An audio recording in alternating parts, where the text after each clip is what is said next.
was really competitive in soccer for a decade or so. And we did, instruments and Girl Scouts and all the extracurriculars.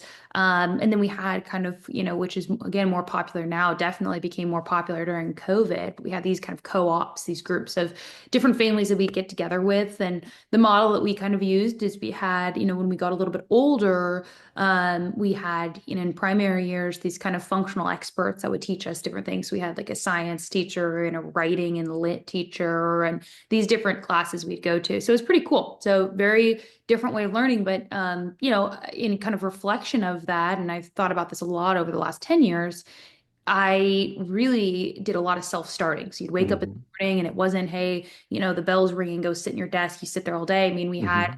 a really independent learning environment. And for some, that's great. Typically, to kind of generalize here a little bit, young girls tend to do well Hmm. in it because they create their own structure and they're organized and they like, all of their things. And boys tend to have a little bit harder time. A lot of young boys just need a little bit more structure and guidance. And so my sister and I loved it. We did really well with it.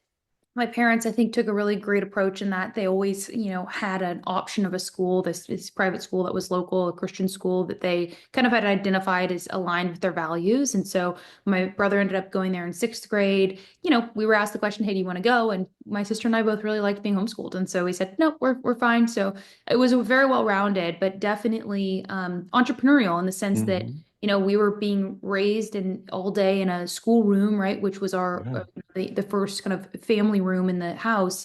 That was converted into a schoolroom, big whiteboards everywhere, and it also doubled as my mom's office. So she had a accounting business, bookkeeping business, and so she was, she had her desk in there, and she was teaching us throughout the day, and then also working. So